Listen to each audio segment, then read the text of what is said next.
Society के 2024 के election के माशरे के ऊपर बातचीत करने के लिए मौजूद मेरे साथी इब्राहिम राउत साहब, इस शहर के हल्के के राष्ट्रवादी के विधानसभा अध्यक्ष सभागृह के साथी जफर नुमानी साहब, मुमताज शाह जी, मेरा अजीज भाई दोस्त मुन्ना साहिल जी, सोसाइटी के जिम्मेदारान असलम शेख साहब, अजीज दबीर साहब, नौशाद अली खान सूरी साहब, रफीक बामे साहब, हसीब शेख साहब, शहबाज आजमी साहब, और इस क्राउड के अंदर मेरे बैंक के मेरे मैनेजर से लेके पूरे आगे पोस्ट तक गए हुए देशमुख साहब नजर आ रहे हैं। देशमुख साहब, आपका भी इस्तकबाल, अस्सलाम वालेकुम। खुशी हो गई, इतने साल बाद नजर से देखा, थोड़ी दाढ़ी बड़ी हो गई देशमुख साहब।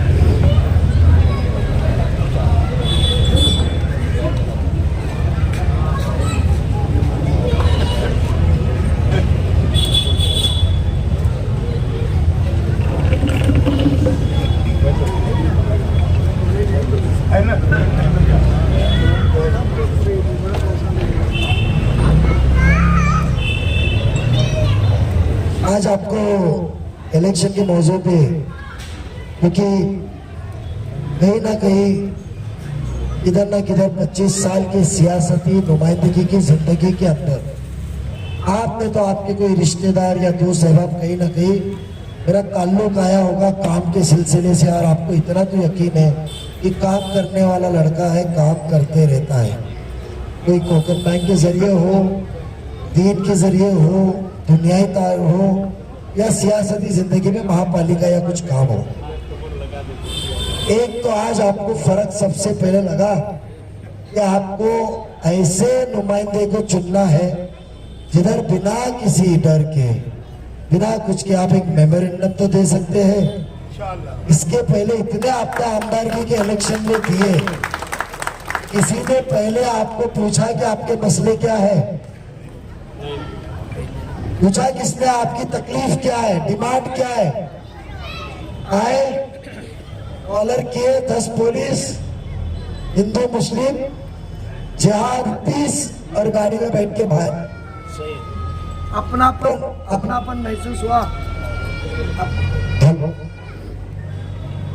अपनापन महसूस हुआ। यही एहसास दिलाने को हमने इब्राहिम भाई को कहा था, थोड़ी सी मेहनत कीजिए, लोग नाराज रहेंगे, कतरा रहेंगे। नजीब से मोहब्बत है, पर नजीब से मोहब्बत होने के बाद में नजीब के साथ जो एक पार्टी है उससे हो सकता है हमारे इख्तिलाफात है, नापसंदी रहेगी, तो हम इसको वोट दे या ना दे। आवाज आ रही है ना? ये बात की वजह से कहीं तो भी कतरा रहे होगे आप। कुछ 2 हफ्ते पहले जावेद कबीर उनसे मिलेंगे, वो PQ, वहां पर बहुत से सेक्रेटरी और उनकी मीटिंग थी। आपको जो पहला मुद्दा है ना, कि आज आपने लिखा है, उस मीटिंग में कोई मेमोरेंडम नहीं था, कोई डिमांड नहीं थी, मगर एक फिक्र, उसके साथ साथ दूरअंदेशी, विजन, तीसरा जज्बा खिदमत। खिदमत अलग अलग तरीके की होती है। किसी को कलेक्टर ऑफिस में काम अटकाए, चले गए, फोन किए, वो भी खिदमत है। किसी को हॉस्पिटल में डॉक्टर से बात करने को चले गए, वो भी खिदमत है। किसी के लिए पुलिस स्टेशन में गए, किसी का पानी मसला, किसी का टैक्स का मसला, किसी का एडमिशन का मसला, किसी का बैंक के कर्जे का मसला, कुछ भी मामला हो सकता है, वो खिदमत में आता है। तो जज्बे खिदमत क्या साथ है, वो नुमाइंदे हैं जो आवाम की जरूरत है। क्योंकि अल्लाह ने हमको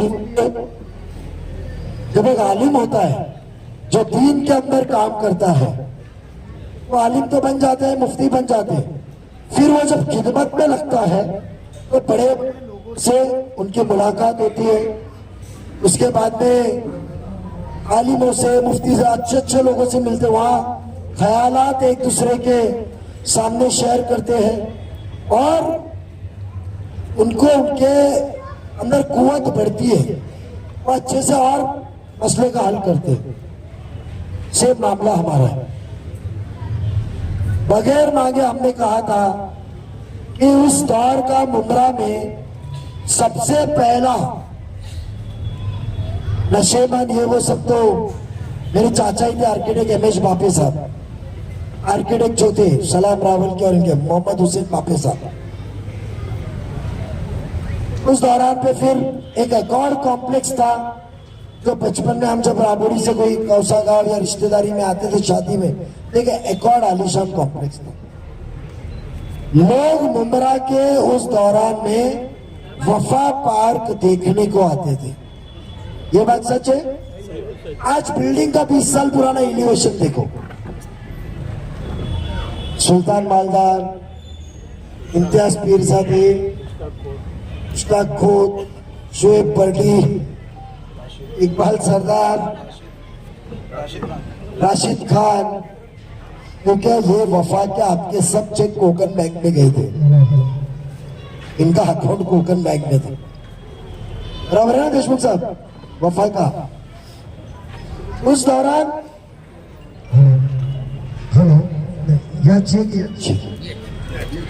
पत्रकार ने बोले तो सर रशीद ये जब बना था, अब 15 साल आपने आपके आमदार साहब को, मैं मानता हूं, पहले मैं माजरत चाहता हूं कि बेशक ये हैदराबाद में मैं आया था, इब्राहिम भाई को लिया था जब वो समाजवादी में थे, जावेद दबीर, इकबाल सरदार को बुलाया था मैंने, और कल्याण से वो आते थे मेरे लिए। यह मेरा ननियाल कल्याण का है, डोन फैमिली का, हमने डोन फैमिली के कल्याण की, तो वो उनको बुलाते थे हम लोग और मेहनत करते थे, मैं मानता हूँ। बट क्यों अलग हुआ वो मुख्तसर आराम से आपको बताऊंगा। बेशक आपको आप ये कहोगे कि बेटा तूने अच्छा किया। आज वफा बनने के बाद 15 साल आपने शादी में बुलाया होगा, बड़े बड़े हदीस के बयानात, बीजेपी का कितना डर है, कितना इस देश खतरे में है, इस्लाम कितना खतरे में है, ये बातें आपने सुनी होगी। वो इंसान को कभी लगा कि हर सोसाइटी की, हर बिल्डिंग की एक उम्र होती है, जैसे एक इंसान की उम्र होती है।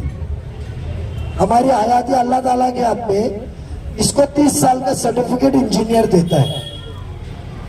तभी उनको लगा कि ये बिल्डिंग कल खस्ती हालत में होती है तो ये वो मालिक जिसने बनाया उसकी मोहताजी आएगी आपके सर पे, क्योंकि जमीन आज भी आपके नाम पे नहीं है। ये बात सच है। इसीलिए आपने पहला मुद्दा लिखा, क्योंकि जमीन आपके नाम पे नहीं, इसके लिए पहला मुद्दा निकला कन्वेंस डीड। क्यों मोहताजी चाहिए? ये बिल्डिंग लीगल है। कभी उनको लगा कि यह आवाम ने आपके ऊपर एतबार करके, मैं दो अंदाजों में बोल रहा हूं, मैं आपको आपके मसले बता रहा हूं। वो स्थानिक आमदार जो जिहाद, बीजेपी, इस्लाम, दीन, विशालगढ़, चाचा मनियार चाचा, ये जो बात कर रहे, जो आपके पास आ रहे हैं बीजेपी के नाम से हमारे बारे में गपत गुमानी फैला रहे, वो 15 साल में उनको कभी लगा ये कन्विंस करे? नहीं। उनको कभी लगा कि 2.5 साल में हाउसिंग मिनिस्टर हूं, हाउसिंग मिनिस्टर ऑफ महाराष्ट्र, वो ऑफिशियली म्युनिसिपल कमिश्नर को बुला सकते हैं, बात कर सकते हैं कि यह आवाम को मुझे ओसी देनी चाहिए। ये लोग जिन्होंने मुझे वोट नहीं दिया होता तो मैं मंत्री नहीं बनता, मंत्री नहीं बनता तो पैसे नहीं कमाता, पैसे नहीं कमाता तो मैं आज इलेक्शन में हर सोसाइटी को, सेक्रेटरी को पाकिट नहीं बेचता, वोट 2000 में नहीं खरीदता। ओसी नहीं आ सकती, ओसी आ सकती थी आपकी, आपकी ओसी है इंशाल्लाह। आप एक बार भरोसा करो, ये गेट के बाहर निकलने दूंगा, सब्जेक्ट टू कहां आपकी हाजिरी लगे, आपको ओसी भी लाके दूंगा, आपको कन्वेंस भी करा के दूंगा, क्योंकि आपकी सोसाइटी, मैं कानून बताता हूं, Power off. ना कभी वो दवा के लिए आए, ना कभी वो एडमिशन के लिए आए, मगर तो भी ये मुझे वोट देते हैं, तो मेरा फर्ज बनता है मैं इनके हाल चाल पूछूं, इनके मसले समझूं। सीधी सी बात है, सोसाइटी एक्ट के अंदर क्लियर कट प्रोविजन है, आप डीम कन्वेंस के लिए जा सकते हैं। मुझे रसूख तो मैं तो आज भी अल्हम्दुलिल्लाह अल्लाह ने ताकत, कुव्वत, सीरत, सलाहियत, तासीरत जबान में दी है कि बगैर आमदार के भी मैं आपके काम कर सकता हूं, मगर करना चाहत ज्यादा है, इसके लिए इलेक्शन में खड़ा हूं कि कहीं तभी आपकी जरूरतें पूरी नहीं हो रही। हमको सिर्फ वोट में वापरा जा रहा है, बट हमारी फिक्र नहीं की जा रही है। ओसी करा के देंगे, कन्वेंस करा के आपको देंगे, यह हमारा वादा है इंशाअल्लाह। इतना ही नहीं, नहीं, वो तो बाएं हाथ का काम है, महापालिका का है, ओसी महापालिका की है। इतना ही नहीं, मैं आप जो बयान कर रहा हूं ना, हो सकता है कि एक बहुत बड़ी पैसे वाली ताकत मेरे खिलाफ उतरेगी,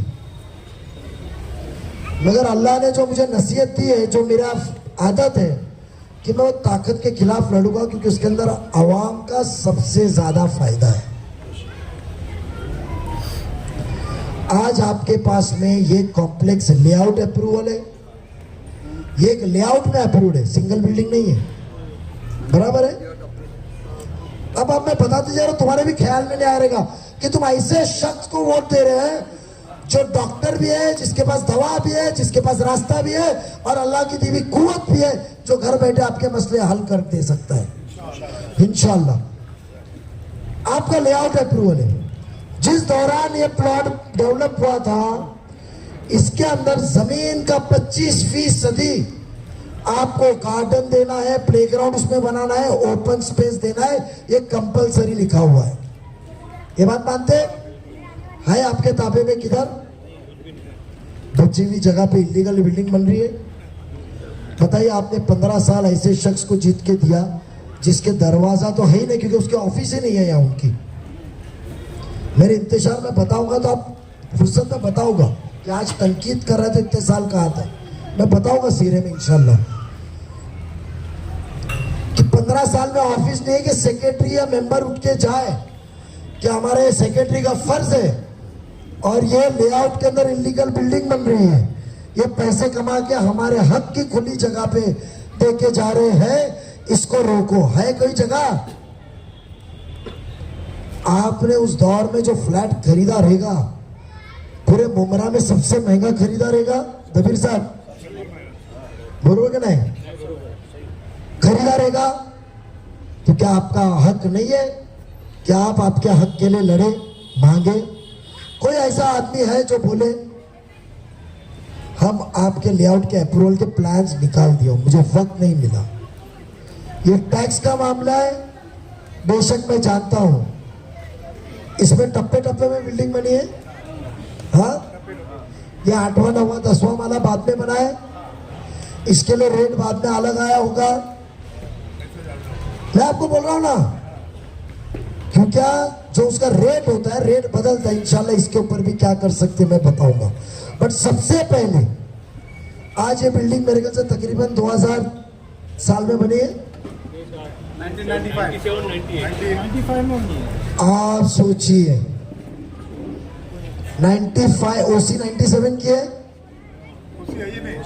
हाँ सॉरी, बिल्डिंग बनी है 95 plan sanction copy, light metre 95 का रहेगा, टैक्स 2000 से तो रहेगा। आज 3 साल बाद या 1 साल बाद समझो पोजीशन का पूरा हुआ रहा, आप इलिजिबल है 50% रहते हुए घर के एक्स्ट्रा एफएसआई फ्री में, डिलैपिडेटेड बिल्डिंग का फ्री में 30 साल के बाद 50% आपका घर फ्री में एफएसआई है, कॉर्पोरेशन देती है, मगर सब चीज बेकार, क्योंकि ना आपके नाम पे जमीन है ना आपके पास ओसी है। तो क्या आप ऐसा नुमाइंदा चुन के नहीं देना चाहेंगे जो अपनी जेब भरने से ज्यादा आप लोगों को सहूलत दे और आप लोगों की जेब भरे? आप नहीं देना चाहोगे? क्योंकि हम फिक्र में हैं कि अल्लाह ने हमको कुव्वत दी है, कुर्सी दी है, तो कल मेरे को आखिरत में पूछा जाएगा कि तेरे को ताकत और दिमाग भी दिया था, तू जो जबान से बात करता था अधिकारी गुलाम की तरह सुन के काम भी करता था, तेरे में समझ भी थी, तो तूने क्यों इनको फैज पहुंचाया? नहीं, मैं तो गुनहगार हो जाऊंगा। मगर आज आप जिसको चुन के देते हैं वो क्या बोलता है? क्यों दूं बम्बे साहब तुमको, क्यों दूं दबीर साहब, क्यों असलम भाई, क्यों दूं? तुम्हारे पास में कोई है चॉइस? सोचो, मेरे अलावा किसी को सोचे तो बीजेपी आ जाएगी, मेरे अलावा किसी को देखे तो इस्लाम खतरे में होगा, मेरे अलावा किसी को देखे तो ये मस्जिदें आबाद नहीं होंगी। मुमरा कौसा में 2014 से 19 तक इस राज्य में बीजेपी सरकार थी 5 साल मुकम्मल तौर पे विद सिंगल मेजॉरिटी। भले मैं मानता हूं उस दौरान पे राष्ट्रवादी ने ही साथ दी थी, पवार साहब ने। आज उस होते हुए क्या हमारे मस्जिद ने बने मुमरा कौसा में? क्या हमारे घर ने बने? क्या हमारे मदरसे ने बने? ये तो कोविड के बाद रास्ते पे नमाज पढ़ना बंद हुआ, उसके पहले क्या वो दौर में नमाज रास्ते पे नहीं पढ़े ना? तो हमको किस बात का डर? और आप घड़ी निशानी पे वोट मांगने आए हम लोग, क्या आपके पास में हम कमल पे मांगने हैं, घड़ी की निशानी पे मांगने हैं? ये बात सच है। जब जितेंद्र आव्हाड साहब खुद की सहूलत के लिए पिछले 2019 में आपको कहा कि बाबरी शहीद करने वाले 92 के दंगे करने वाले धनुष्यबान को आप वोट दोगे, ये कहा प्रचार में। 1 महीने बाद जीत के बाद तो उनके साथ में सरकार में बैठे। 2024 में खुद ने ही बीजेपी की सरकार में जाइए सब आमदारों के साथ लेटर साइन करके दिया। उनकी सहूलत में गुमराह, जबकि हमको यह सिखाया जाता है गुमराह करना भी लोगों को एक गुनाह है। जैसे सही है ना, गुमराह करना भी गुनाह है। आलिम कहते गुमराह मत करो लोगों को, गुनाह है। ये गुमराह करें। मुझे बताइए कि आप आपका नुमाइंदा आपके कौम का क्यों नहीं चुन सकते? आप बहुत से रत्नागिरी से ताल्लुक रखते रहिए, रायगढ़ से रखते रहोगे, या आजमगढ़ या बहराइच या गोंदिया से रखते, अपना गोंडा से रखते होगे, सिद्धार्थनगर से। वहां वोट कैसा होता है? ठाकुर के लिए लड़ता है, यादव के लिए लड़ता है, वानी के लिए, कुंभी के लिए, मराठा के लिए, कोकन में। तो एक मोमिन की तायद किया तो बीजेपी का हो गया। यानी मुसलमान की तादाद ज्यादा है।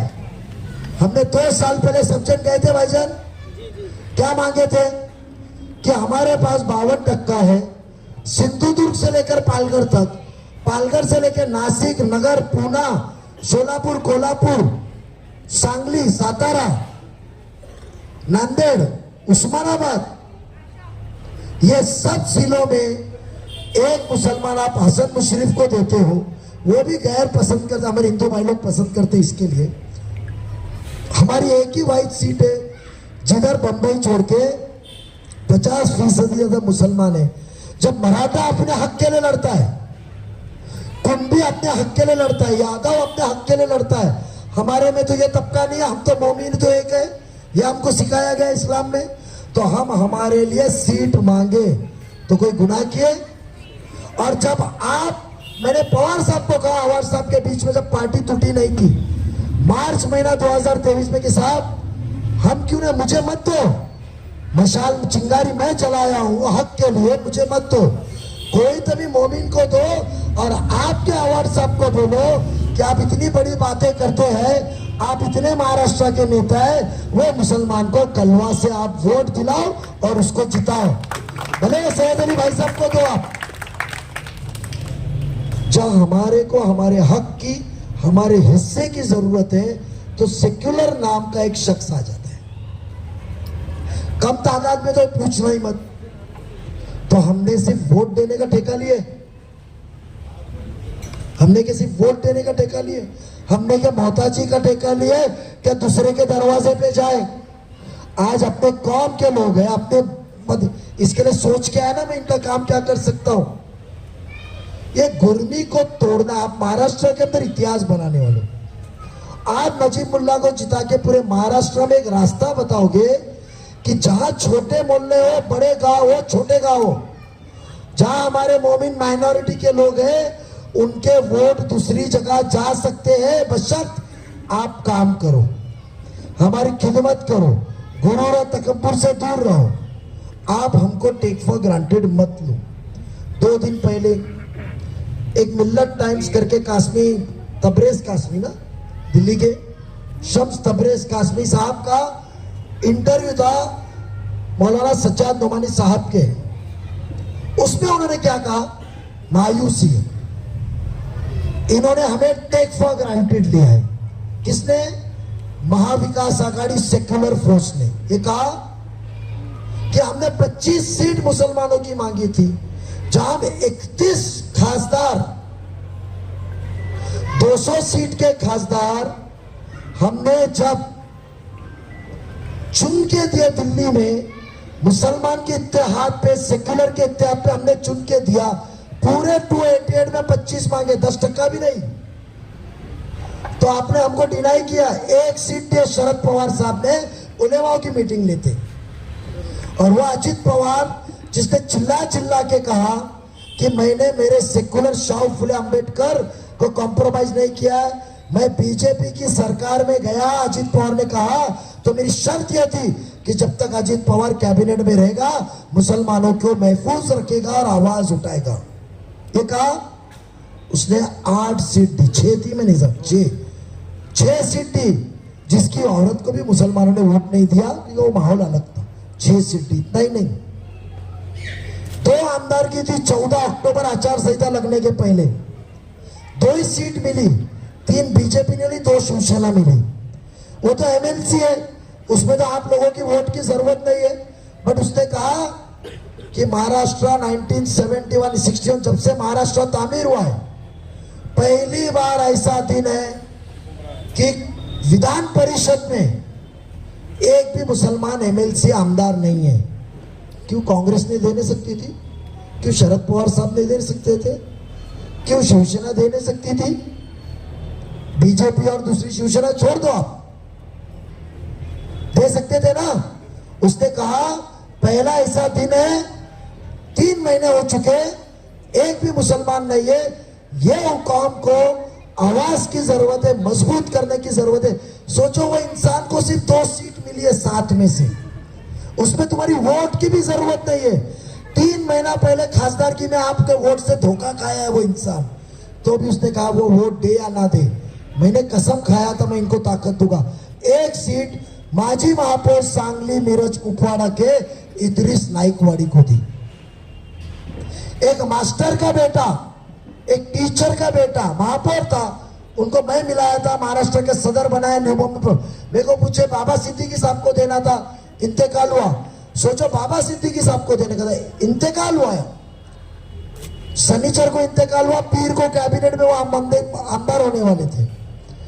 उसने फैसला दूसरों को देने का नहीं किया, मैंने नियत किया मुस्लिम को ताकत देने की, और मुस्लिम अल्लाह ने उसको ऊपर बुला लिया है, तो मैं कोई मुस्लिम को ही दूंगा। नाम पूछा, हमने नाम दिया और उसको ताकत दिया। क्या हम बीजेपी के साथ है? आप ये सवाल करोगे क्या? सही है, आप शिवसेना के साथ बैठो, मैं जितेंद्र आव्हाड साहब आपके प्रचार में आएंगे, उनके करीबी आपके प्रचार में गए, खाली उनको एक पूछो कि जितेंद्र आव्हाड साहब, आपके ऊपर 96-97 में जब एक करप्शन की सरकारी जमीन की अफरा तफरी की गुनाह दाखिल हुआ था, एंटी करप्शन का, 7 दिन अंदर या 3 दिन अंदर थे, वो गुनाह चलता रहा। क्या आपने गोपीनाथ मुंडे, उस दौरान पे बीजेपी की सरकार थी 99 तक, 95 से 99 बीजेपी और मनोहर जोशी सीएम थे, बाद में नारायण राणे थे, कि आप उनके रोज दरवाजे पे जाके पैर पड़ के आपने अपना गुनाह माफ कराया कि नहीं कराया? वो एक सवाल पूछो, बाकी के 2 सवाल और दूंगा। ये हमारे को एक मोमिन खड़ा है जिसको हिंदू पसंद कर रहे। कल रैली देखो, 3 घंटे की रैली में 2000 औरतें चली 5 किलोमीटर, मराठी औरतें दुआ दे रही थी, दुआ। बुढ़े लोग उतर के खारे गांव पारसिक में दुआ दे रहे थे, आरती निकाल रहे थे। यहाँ टीका लगाया, ठीक है, शिर की मुझे किसी ने बताया यहाँ लगाना, आरती निकाल, दुआ देने को अपने बच्चे को आ रहे थे। वो भी बदसन हो गए कि हमको हिंदू मुस्लिम के झगड़े से निकालो। अब 15 साल काम किए ना, तो 15 साल काम करके आपको पानी मिला? 8 टाकी के पैसे नजीब मुल्ला ने महापालिका से पास करके 2018 में दिया, एक भी टाकी नहीं है। आप आपके अंडरग्राउंड टाकी है जिसमें मच्छी की बात आती है, इसे कुछ बिल्डिंग वाले बताए। गंदा पानी आता है, इसे बिल्डिंग वाले बताए। क्या एक पानी की ओवरहेड टैंक नहीं आ सकती थी? काम की बात करो, काम करना है। आज जो बात यहाँ करते हो, और इतनी हिंदू मुस्लिम और दीन की, चाचा की बात करते हो, मनियार चाचा, तो मेरा फर्ज तो चाचा ने खुद ने कहा कि नजीब मुल्ला पहला था जिसने मदद किया और गुनाह दाखिल किया। जब एक पत्रकार ने तुमको फोन किया तो दूसरे दिन गए वीडियो बनाए। मैं क्यों वीडियो बनाऊं? मेरे कौम का काम है, मैं क्यों बनाऊं? मेरे सवाब का काम है। किसी मोमिन के ऊपर अत्याचार हुआ और अल्लाह ने आपको ताकत दी, बनाया, और मैं उसका वीडियो बना के नुमाइश किया, तो मेरी नेकी जाएंगी चाचा? मैं क्यों नेकी गलाऊं? मेरी वोट नहीं मिले चलेगा 4। मुझे कहा मेरे दोस्तों ने कि भाई तू 95% काम करता है, तू वीडियो ना बनाता, वो 5% में बनाता। बोला भाई उसको चलने दो उसके रास्ते पे, मेरे को मेरी आवाम के ऊपर भरोसा है कि वो साथ देगी। आपको सिर्फ बीजेपी के नाम पे, दीन के नाम पे गुमराह कर रहा है। विशालगढ़ की बात करते हैं तो आप दरगाह विशालगढ़ की बात करते हैं, तो विशालगढ़ का जो हादसा हुआ, वो संगठन तो आपके कांग्रेस के खासदार साहब राजा साहब के बेटे की थी। मुसलमानों के विशालगढ़ वालों ने वोट नहीं दी थी जिनके घर टूटे। आप मगरमच्छ के आंसू बना, मगर आपके जाने के पहले देखो, इंसान होता है, पता चला मेरे को कि आपके ओसी चाहिए, सोचा तो आपको कहा मैं ओसी दूंगा। मुझे पता चला इनका कन्वेंस नहीं हुआ, तो आपके मांगने के पहले लाया, कन्वेंस आपको करके दूंगा। ये खिदमत है। बगैर बुलाए तीसरे दिन अजीत पवार साहब शाम को विशालगढ़ पहुंचे, पूरे डिपार्टमेंट को लेकर पहुंचे।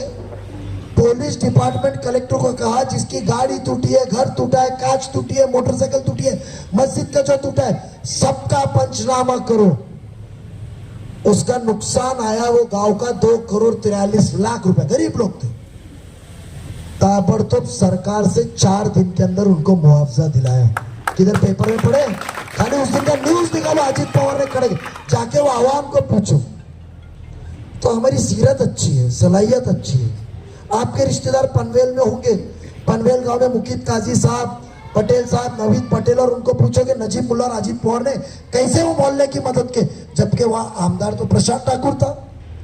मीरा रोड में जाके पूछे, जब पुलिस ने परमिशन दी थी मोर्चा निकालने की, डी राजा और नितेश रानी की, वहां तो आमदार दोनों बीजेपी और शिवसेना के थे। तो अजीत पवार ने हिंदू मुस्लिम एकता के लिए कैसी वो परमिशन दबाव डाल के कैंसिल कराया। होम मिनिस्टर तो बीजेपी के थे। हमारी नियत देखो ना कि कौम को कभी बेचे है क्या? ये हिंदू मुस्लिम बीजेपी क्या है? आपका बेटा, आपका भाई, हक से तो बुला सकते। ऑफिस डालो, छोड़ो ऑफिस, जुम्मा की नमाज में खुतबा सुनते वक्त तो आजू बाजू मिलेंगे, नमाजे जनाजे में तो बाजू में मिलेंगे, कहीं तो भी मिलेंगे जब पकड़ सकते हैं। क्यों नजीब वादा करके दिया था, क्या हुआ? माफी चाहता हूं, पूछ सकते हैं। क्यों देशमुख साहब 15 साल सदर था, पूरी बैंक का कारोबार पैसे का मेरे पास था, 1 रुपए का इल्जाम है पैसे का, हाँ देशमुख साहब, आप मेरे साथ काम किए, 1 रुपया कोई मुआवजा लिया? ऐसे साफ सीरत वाले के ऊपर आप जैसा पढ़ा लिखा तबका, अल्लाह ने आपको माली हालत से नवाजा है, कामकाज में आप वो ये सोच करके गुमराह हो कि उनके नाद में चल रहा है। हम हमारा सियासती करियर निकाले, कब्रिस्तान हमने काम किए कि नहीं? कब्रिस्तान के वीडियो लोग निकाल रहे थे, 2 साल से कब्रिस्तान का मसला चल रहा था। कोई इंसान को लगाने कि मैं मसला हल करूं, हाँ 2 मिनट मसला हल करूं, 5 करोड़ रुपए लाए स्कूल के लिए, 5 crore, 53 teacher, 5 crore medium school के लिए, प्लेग्राउंड, स्विमिंग पूल। मैं आपको वादा करता हूं आपका रोड 30 मीटर का है। आज खूबसूरत वफा में भी आने को आपको गली लानी पड़ती है। मैंने मेरी बड़ी गाड़ी छोड़ के मुमरा में घूमने को छोटी गाड़ी में घूमना चालू किया। मुझे मालूम है आपको रास्ते की जरूरत है, आपको पानी के मसले की जरूरत हल करने की जरूरत है, आपको उसी की जरूरत है, आपको कन्वेंस डीड की जरूरत है। एक मौका दीजिए, बीजेपी के नाम पे गुमराह होके मत चलिए। जिसने 15 साल लूटा है, मैं आपको वादा करता हूँ टोरेंट भगाऊंगा। एक लास्ट बात करके, एक लास्ट बात, बहुत वक्त ले लिया आपका, क्योंकि बहुत जज्बात से हम लोग लड़ाई लड़ रहे, हम लोग हमारा करियर दाव पे लगाए ले, पेतरे चल रहे, दादागिरी चल रही, खत्म करने की बात चल रही है। बाबा बुआ आके बैठे ले हमारे को, बीमार चल रहे, सलाइन लगा रहा हूं और निकल रहा हूं, हरूंगा नहीं, बेड़ा उठाया क्योंकि मेरे साथ जो जुड़े हुए हैं, इसको घर पे बुला के बोले होटल तोड़ेंगे। साहिल ये बोला मैं पीछे नहीं हटाऊंगा, कब्रिस्तान का मसला बोलूंगा। हम निकले हैं इंशाल्लाह, आपकी दुआ लेके एक ही कहता हूं, वो कह रहे हैं कि मेरे को मौका 1 महीने के बाद मैं मंत्री बनूंगा, आप मुझे जिताइए, मैं 1 महीने में टोरेंट भगाऊंगा। ये बात सुने आपने? भगाऊंगा, ऐसा अवार्ड सब कह रहे। मैं आपको एक याद दिलाना चाहता हूं, टोरेंट आई 1 मार्च 2020 को, अवार्ड साहब मंत्री बने दिसंबर 2019 को।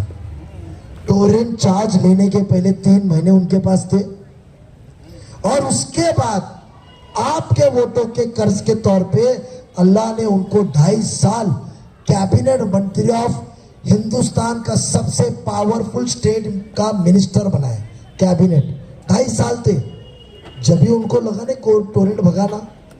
आज नजीब ने चिंगारी बजाया है, आज आप लोग ने मदद की है, तो टोरेंट की याद आई।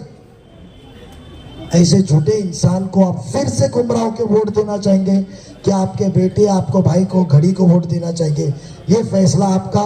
मैं सिर्फ 2 चीज कहूंगा कि आप मेरी को दुआ में शरीक रखिए जरूर। मैं तो अल्लाह से रोज दुआ मांगता हूं कि अल्लाह इनको दिल में मेरी सच्चाई का यकीन दिलाए कि ये घड़ी के निशानी के ऊपर वोट देके जो तब्दीली इस आवाम को लाने की है, जो ताकत अल्लाह ने मुझे दी है, वो खिदमत के लिए मुझे मौका दे। 20 नवंबर को घड़ी को याद रखेंगे। यही कह के मैं अपने अल्फाज खत्म करता हूं, और ये जो वादा है ये मेरा फर्ज है। इंशाल्लाह ये मैं तो ऐसा भी कर सकता हूं, मैं कर दूंगा, आपको वकील दूंगा, एप्लीकेशन दूंगा। असलम भाई को मैं ये करके दूंगा, आपको उनके हाथ से आए थे इसके लिए। असलम भाई मैं करके दूंगा, मेरा मोबाइल नंबर ले लो, मैं फोन उठाया नहीं तो टेक्स्ट मैसेज करना। व्हाट्सएप मैं देखता नहीं हूं, मुझे व्हाट्सएप देखना है तो लोग टेक्स्ट करते कि आप व्हाट्सएप चेक करो, मैं व्हाट्सएप देखता नहीं हूँ। टेक्स्ट मैसेज करो, मैं रिप्लाई करूंगा। और बेशक दुआ के साथ साथ उम्मीद रखो घड़ी के निशानी को वोट गिरेगा। और आपको जो कहा अल्लाह को गवाह रख के सच कहा, खुले आसमान के नीचे कहा, क्योंकि हमें कब्र के अजाब का डर है, आखिरत का डर है। अल्लाह हाफिज।